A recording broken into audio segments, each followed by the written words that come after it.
and welcome to the Euro What, episode 101 for the week of January 4th, 2021. I'm Mike McComb, and I'm joined today by Ben Smith. Hey, Ben. Hey, Mike. We are a pair of Americans trying to make sense of the Eurovision Song Contest. And this week, we'll be kicking off our Eurovision 2021 coverage in earnest. Happy New Year, Ben. Happy New Year, Mike. We have celebrated Eurovision New Year, observed in September, and now it is Eurovision New Year proper in January. Yes. Yeah, I am really looking forward to going back to weekly episodes just so that we don't have 3 weeks of things to discuss. Just like it's the first workday of the year, and much like my inbox at work came back and was like, oh no, this all piled up. How we have so many figurative emails, Mike. Yes, so much has happened. Nobody was taking the last couple of weeks off. We should probably just get right into it. First up, Festivali Këngës has finally happened. It was the first national selection coming out of Albania. Did you get a chance to watch any of FIK? I was traveling when the meat of the program was happening, but I was following the tweets, and the tweets were very good, and I did see the intro, and oh boy. Oh, goodness. Yeah. So, since it was an outdoor concert and they were trying to have every contingency accounted for, all of the competition was pre-recorded. All the performances were pre-recorded. The kind of interstitial pieces were pre-recorded, including the intro, which... yeah, the costuming for it was a choice. It was people marching through this empty streets of Tirana wearing these white face coverings and white, very pointy hood type hats, which is a pretty bad image to open up a show with. Yeah, just like not a great look for anything that sort of remotely resembles clan robes is not great. Yeah, that happened on the first night. Most of Twitter was just like, oh no. And since it was a pre-recorded bit, it was used all 3 nights. There was no way that they could edit it out, I guess, because it was the credit sequence for the show as well. So just one of those things, I guess. Also, because it was pre-recorded, there were just other logistic issues that they could not work around, particularly who advanced to the final. That was announced before the second night even started airing, because those people had to record their performances for the final. It took a little bit of the drama out of the second night, or at least it took out the hard analysis that happens on Twitter. I think people were just able to kind of relax and just enjoy the songs, just being like, oh, well, I know this one's not going to advance.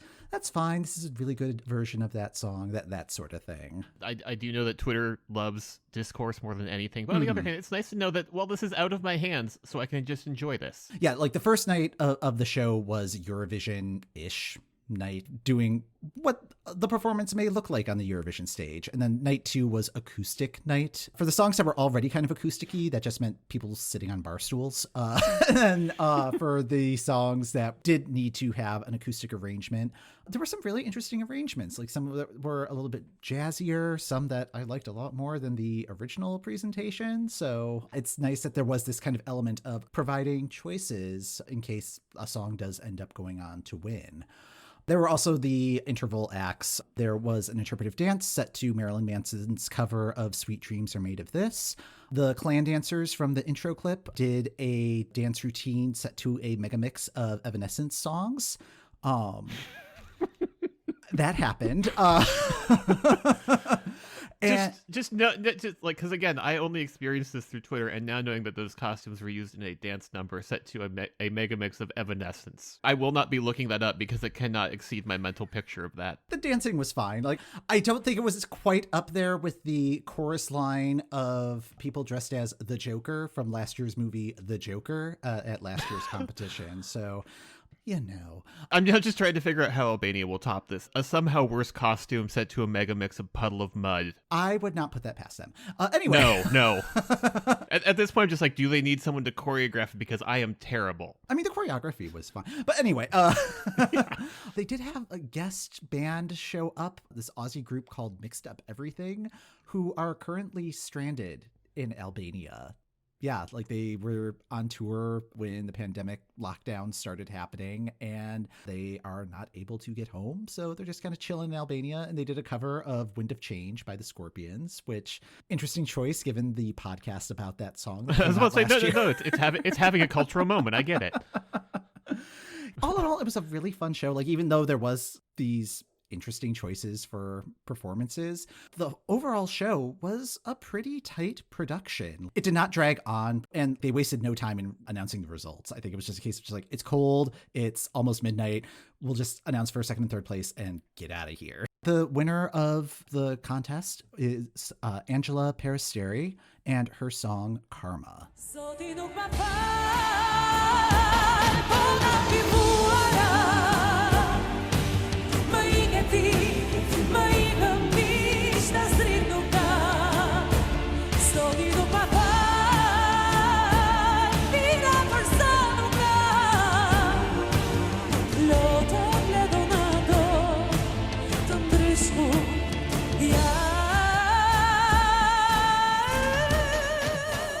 Getting into Anxhela's resume, she first appeared on FIK in 2001 when she was just 15 years old, so pretty impressive. She released her first album in 2004. Other TV appearances that she's had, she auditioned for X Factor Greece.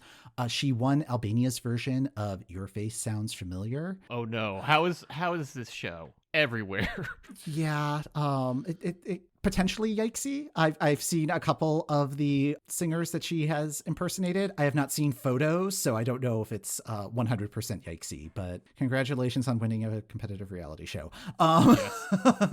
She also competed at another music festival called Këngës Magique, and she won the 2017 edition. So she's very comfortable on these sort of performance stages, which I think was pretty apparent in her performance. Mm-hmm.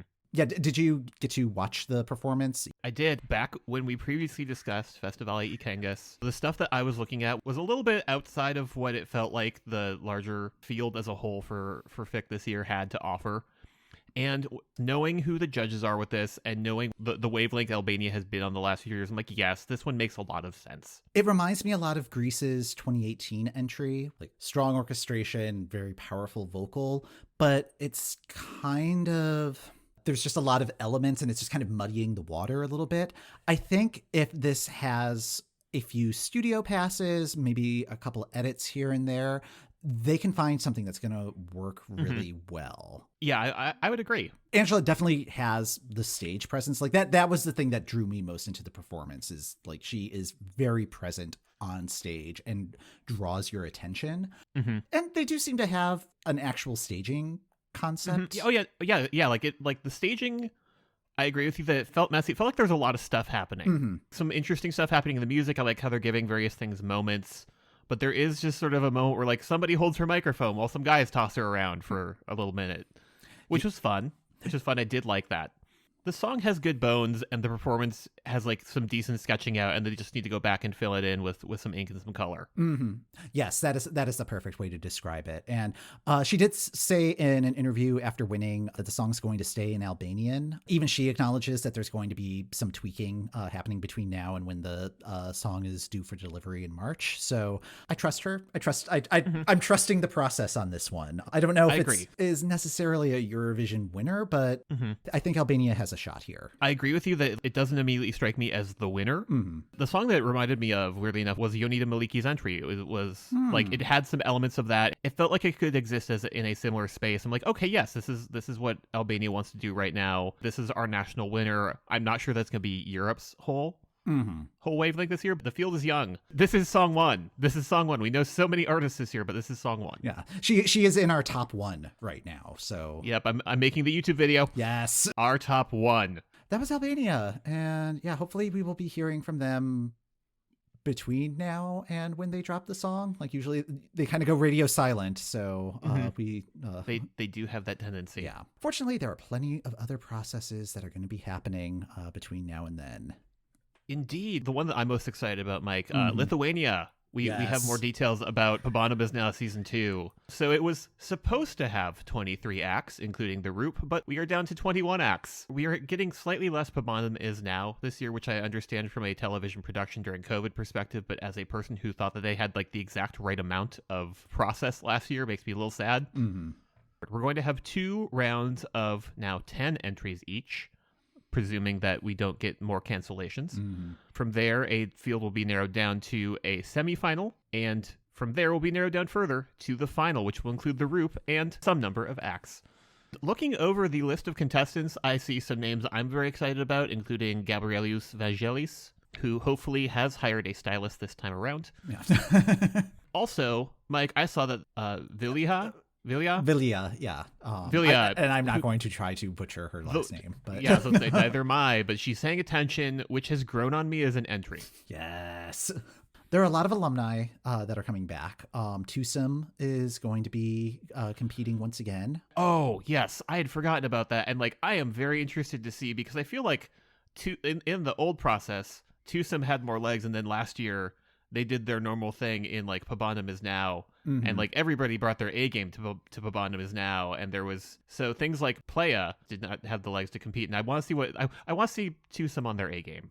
Yes, I think they will represent Lithuania at some point. I don't know if it's going to be this year, but if they actually focus their energy on this instead of just like trying to do their shtick, they could do something. I very much enjoyed the bit that they were doing, but also just like this is great, but also there are good songs. With the 2 withdrawals already having happened, it's just like, all right, I don't want to make any early picks at this point. Like, let's get some things finalized first before. Yeah, before let's actually get to one of disappointment. the heats where we see how many people are competing, and then we can pick favorites. Yeah. Looking forward to that getting started. That is scheduled to start on January 16th, which is only a couple weeks away. Yay! Croatia announced their lineup for Dora. Again, it's a lot of alumni that are coming back, both Dora alumni and Eurovision alumni. Nina Kraljic, who represented them in 2016, is going to be competing. Tony Setsinski, who represented Croatia in 1994, is going to be competing.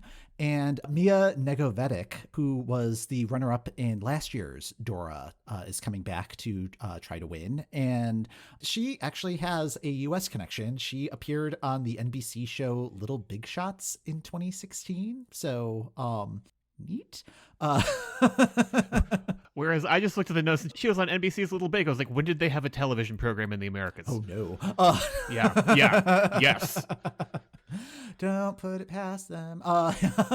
They've announced the song titles for Dora. They will be releasing snippets of the songs the week before the competition.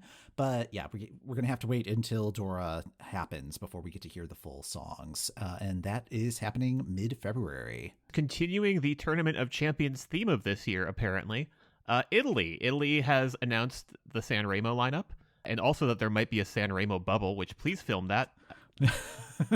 please just have the 2 hosts over in the living room of like the hotel or whatever, just sort of working out their bit with the microphone this time around. If they could workshop all of their bits, that would... Yeah, if they could, yeah. Please, Italy, you are happening on the last weekend of things, and I do need to sleep at some point. Please. Yeah. Please do not just wing it. Looking at the lineup for this, we have Ermal Meta, who was one half of their entry in Eurovision 2018. They did very well that year. You have Francesca Michelin, who was their entry in 2016, which I liked a lot and I thought placed lower than it should have. And then Ariza, who won Sanremo in 2014, but that was the one year that Italy did an internal selection. And then also there's just a note here that says Bugo, Mike. Oh, yeah. Bugo's back. Remind me, is Bugo... Bugo's the guy that just walked off. Yeah. Oh, good. That was what I thought that was. Yeah. But he's back now. Yeah, I'm assuming somebody said I'm sorry, and yeah, he's coming back to. Well, I hope he's coming back. Like it would be great if it just turns into like this Waiting for Godot type thing, where it's just like, will Bugo be here? No, Bugo's not coming tonight. So, spoiler, I guess. Yeah, so looks like there aren't going to be any major changes to Sanremo other than it being a little bit later in the year, and of course this potential bubble, which is the one change we don't want. that's something to look forward to. And then Belarus has announced that they are opening up for submissions. No real details on what they're going to do in terms of a national final. Applications are open until January 31st. So really anybody could enter the Belarusian selection. In the translation of the announcement, in what format the finals will take place will be determined by the organizers, taking into account the epidemiological situation, which is just a kind of creepy phrase. I mean, it makes total sense that would be included in there, but it's just like, it could be an internal selection based on entries. It could be a case of just like, oh, only 3 people submitted because they did not want to have to try to travel during this whole thing. So yeah, it's kind of TBD as to what is going to happen with Belarus's selection. But if you want to get in on that, we'll have a link to that in the show notes. Driving by some of the news with returning acts, Serbia has confirmed Hurricane, and it was like the most adorable Twitter thing ever. The Serbian broadcaster like added the Eurovision account. It was like, hey, Eurovision, we need to talk. And they're just kind of going back and forth and like trading gifs with one another. And like Eurovision's just like, you're not quitting this time, are you? And it's like, no, we have a big announcement to make. And yeah, it was Hurricane, our favorite fanfic targets from last year about girl group that is obviously a set of international spies. Mm-hmm. The world's most famous spies, which probably means that they're not great at their job if people know that they're spies. But yeah. I mean, I will like props to the social media manager or managers that work this out, because I hate when Steakums does this to Denny's, and yet I love this. Like normally I hate when brands interact on Twitter, but this was great. So props to everyone. Yeah. Who would be the Steakums in this analogy? I did not think that far ahead. Hurricane song will be a public selection. More on that to come. Leslie Roy is returning, much to the dismay of Jedward, who said on Twitter that they were willing to be Ireland's entry well after that was decided. Yeah. Also, the announcement came shortly after Serbia's announcement, and like Twitter was abuzz with all of that. So it's just kind of continuing in the theme from last year. Ireland, come on. Yeah, just really bad rollout. Just like space these out. It's nice to know that Jedward have offered themselves as a lovely second alternate. Let's see. And then Spain will be using a national final to determine Blas Cantó's song. Yes. And funny thing about this. So on December 28th, there was a post in one of the Eurovision Facebook groups that I'm in about Blas's song had been internally selected. And it was a track that was going to be co-written by Thomas Gieson. And I was like, that's surprising. And I just started going to all of my usual news sources to see, like, it's like, wow, I'm surprised that this is the first that I'm hearing about this. Could not find it anywhere. Turns out December 28th is St. Innocent's Day,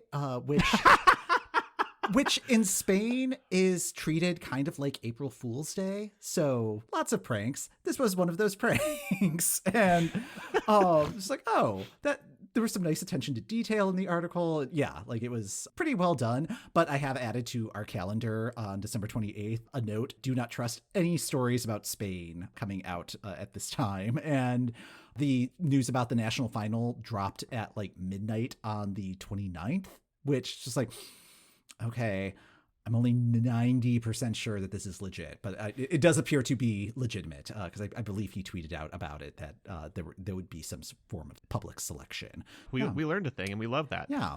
Israel and Slovenia are getting closer to having entries. Israel, of course, has narrowed things down to 3. We have the demo formats, but I kind of want to wait until we have like full ones.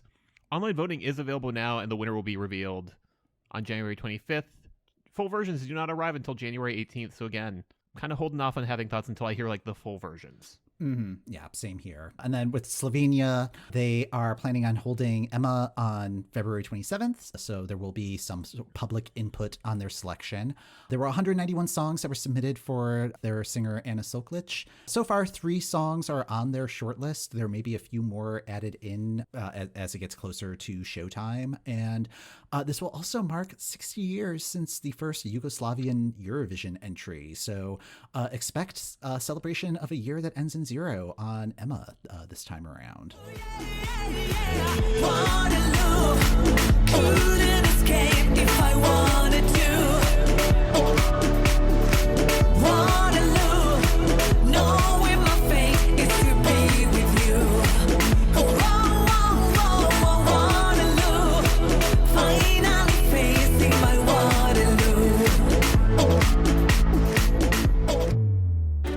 get to ESC 250, but before we do, I woke up on Friday morning and was laying in bed, and literally one of the first things that arrived in my head, having woken up, was Senhit could drop a video at any time. Mm-hmm. And boy, did she drop one. And boy, howdy, was there a video. While listening to the ESC 250, I should check if Senhit has a Twitter account and see if there are any clues. Mm-hmm. And then I did, and like very quickly texted you like, "Oh no, Mike, I've cracked the code." Yeah. I believe it was you realized that one of the photos was of a disco ball toilet, and it's like, oh, Yes. It's going to be disco. She's on a loo. It's probably Waterloo. From what we have seen of the creative team on this, they are not subtle. They do not know what that word means. They have not heard it. They have gone with a disco toilet. Toilet is a loo from doing many a crossword. We're getting Waterloo. And also the tweet directly above it was a line that felt familiar. It feels like I win when I lose. And like, that feels weirdly familiar. I did have to Google it. I feel ashamed about that. I did have to Google it. Between that and like the disco toilet, we're getting Waterloo. Yeah. Yeah, when you had messaged me, you just sent me the photo. You didn't send me the accompanying I just said tweet. disco toilet. So, yeah, it was just like, okay. This is the first time I think that the song has switched genres mid-song. Probably. It's all a blur at this point. Like, honestly, there have been so many concepts that have happened that they all just sort of merged together. Yeah, and this video in particular, I think, was just kind of like, all right, because I have a feeling this may be the last one or second to last one, so they're just like, all right, we got to pull out all the stops and use all of the bingo balls that are left in the cage. So some of the notes that I have are things like Saturday Night Fever vibe. There was an Andy Warhol quote at the end, and there was like one of the promo photos that I did not see in the video, but who knows, was like a banana as a microphone. So I'm like, oh, she's referencing like that iconic Andy Warhol cover. A lot of multiples happening. So I'm like, okay, that could be like the nod to Warhol. This was the most that I was enjoying one of these videos in a while. Okay. Liked like the big stompy disco version. And then it pivoted into a Hey Ya version, which I would have liked more of. In the spirit of Andy Warhol's multiples, give me each of these. Don't give me like 5 seconds of them. I would have loved a full Hey Ya version of Waterloo. I would have loved a full Latin version of Waterloo. Even that like fun 1920s one at the end. Like do the full thing in like the style of Boogie Woogie Bugle Boy. I might disagree with you on that one, but yeah, like I feel like that last one like might have graded immediately on had it gone any longer, but yeah, it was kind of heading into an electro velvet place that I would really prefer not to revisit. So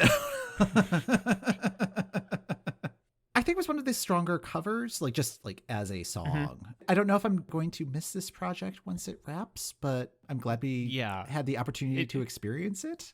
It's been a hell of a ride. It definitely is something I have experienced with my eyes. Yes. But Waterloo is a very good one for covers because during the Icelandic selection, during the final L&A, did a beautiful cover that like really found like the lyrical emotion. Did that thing that almost is cliche now of like slowing it down and making it acoustic and really, but like it worked there. Yeah. And this was just about 5 different genres of it. Oh, and then like one other note that popped up today is that Dathi Frere is looking for a choir and you can be part of it. Yeah, you had texted me about this and I was like, I have no idea what this is referring to. And then... Well, I also texted it to you today when Slack was down. So like my first note of the actual tweet got lost in the ether, and what finally did get through was just my screenshot of the choir guidelines. Yeah. And I was just very confused. It was just this list of 8 things, and 2 of them were just being like, please be nice. Number 6, please have fun. Yeah. Number 7, please. Yeah.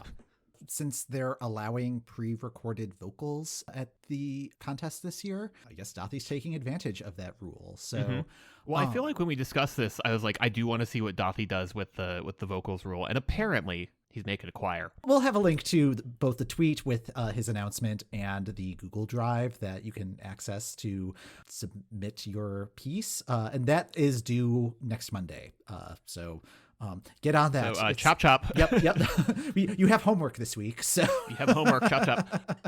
Should this song win, you can put what's part of a winning Eurovision song right next to your Time Person of the Year on your resume.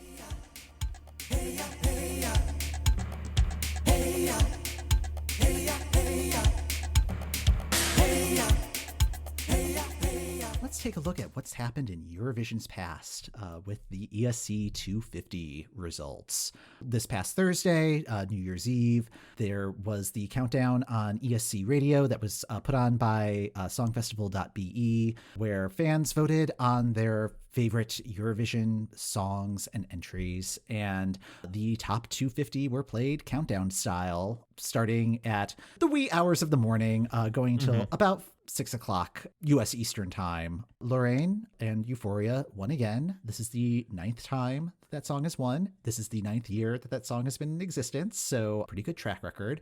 She won on every metric available, except for 7 points. Fuego, which came in second, beat out Euphoria by a single vote in the number of 7-pointers that were received. And I went back to look at our ballots, and I gave Fuego 7 points, so I am taking full credit for that one. I was about to say, if you had not taken credit, and I was like, I know I gave it points. Did I give it the 7 so that I could take credit? But no. Yeah, So yeah. I give this one to you, Mike. We did it. Yes, yes. So, and according to the ESC 250 folks, this is the closest it's ever been between Euphoria and second place. The gulf was over 3,300 points. So I don't think not that close, but yeah. I don't think Euphoria is going to be falling off of its throne anytime soon. Although they did try to keep drumming up the suspense. Like they would have the bumpers in between songs like once every hour being like, is this the year that somebody else takes the top spot? And every time that they play that bumper, I'm expecting Euphoria to play immediately after it, even though it's like, okay, I don't think it fell to like 197. So like I will say that every time that they played that bumper, I would like it did hype me up. I'm like, we did it. It's happening. Top spot, not much movement there. In terms of the 2020 entries in the countdown, 20 out of the 41 songs did make it into the top 250. The highest ranking song from the 2020 entries was Fai Rumore, Italy's entry. That came in at 8th. That one was 5th in receiving 12 points from voters. So pretty good debut. Think About Things, which I think most people were expecting to be at the top of the 2020 field. Yes, I certainly was. Yeah, that one came in at 16, which I think underperformed for a lot of folks. Like that did surprise me. Mm-hmm. And that was the only other 2020 in the top 20. There were 4 more songs that made it into the top 50 and 3 more that made it into the top 100. Uno, which is the most watched video ever on Eurovision's YouTube page. Like it crossed 100 million views several months back. It came in at 99 on the countdown, which in retrospect isn't that surprising, but I was surprised in the moment that it was that low. It makes a lot of sense to me, though, because Little Big had viral success elsewhere beforehand, and every so often I will get YouTube recommendations. Yugoslavian synth pop, 30 minutes. I'm like, yes, give this to me. Thank you, algorithm. I know that you're radicalizing some people, but apparently you've looked at me and said, nope. Yeah. Yugoslavian synth pop for this man. Yeah. You are a lost cause. No. You are a lost cause. But if you're someone who has watched Little Big in the past, and the algorithm knows that, it's just going to see, ooh, Little Big, like a TiVo that hasn't been trained properly, and be like, hello, here's a video from Little Big for you. Yeah. And if you're someone who likes Little Big and liked Skibidi, you're not going to care that this is on the Eurovision page. You're just be like, weird intro, and move on with your life. Yeah, that was interesting. And then there were 13 more songs in the top 500 from the 2020 list. The highest one to miss the cut was Israel's Feker Labi, which came in 294. It missed the cut by about 43 points. So not very close. We'll have a link in our show notes to the full breakdown of the facts and figures and all of that data crunching stuff. And I think they're still updating it. They got the initial results up rather quickly, but I know in previous years they've had the full results of like all 1,600-ish songs and how they've ranked. So you can see who tied for 1,295th place, but I don't know if that is up that is yet, the one so. I'm most interested in, is to see okay, so which of my points was the most squandered? And you can definitely reverse engineer how many, and if you were the only person to vote for like, a which given one of these song. was just me? Yeah, that has happened to me in the past. So one of the other things that people were kind of on the lookout for in this year's countdown was to see how much of an impact Eurovision Again may have had on the rankings. And there was one song in particular that I know, Ben, you were advocating for. Yep. Yeah. It's me. I did it. Yes. Sufi by MFO finished in 184th place, which is up 942 places from last year's edition. We did it, everyone. Yeah. We did it. Yeah, that was so impressive. Twitter was delighted in the moment, and yeah, and that song is a bop. So, and an earworm. So, congratulations to them. Overall, it didn't seem like Eurovision Again had a massive impact on the results. Yeah, and like, admittedly, like one of the places I was waiting to see an impact, and then realized after the fact probably would not happen because it was from the most recent Eurovision Again, which was the semifinal one, was as we were running out of songs, I was like, well, surely we're going to hear them calling from Iceland. It's like, no. I was very pleased to see that do numbers at Eurovision Again. I think everybody was just reminded how great that performance was. I think there were a number of songs that probably got a little bit of a bump, but they were songs that would probably have made the 250 anyway. Like Sufi seems to be one of the main examples of something that got a total glow up from the Eurovision Again effect. And I think part of that is more about the meme culture that developed around it. Yes, it was soundtracking the Mr. Ney fan cam. We all love the Mr. Ney fan cam. Yeah. So I think that Eurovision Again brought that into the consciousness, but I think it was the meme factor of it that really propelled it within the fandom. And the same, I would argue, would apply to Still Breathing, which made the 250. And that kind of surprised me. I thought that one was going to be a little bit more borderline. And yeah, like that was one that where like before all of 2020 happened, I was like gearing myself up to be disappointed by it placing like 11th in a semi, because even though it had great meme potential, people who are extremely online are not the entire Eurovision voting audience. Right. And if you're coming to that one fresh, it's a lot. Yeah, but the people who are extremely online are the people voting in ESC 250. So who are just like queuing up our I Am a Composer gifts. I think we should try to make a run for her to take the top spot next year. I don't know if that's going to get much traction, but in terms of what did you think of the countdown overall? I was having a great time. Like I tuned in somewhere between 9 and 10 a.m. I think I had just missed Sufi happening. Oh, no. By the time I tuned in. Yeah, I was slightly disappointed about that, but it heartened me to know that it had risen like 900 something places.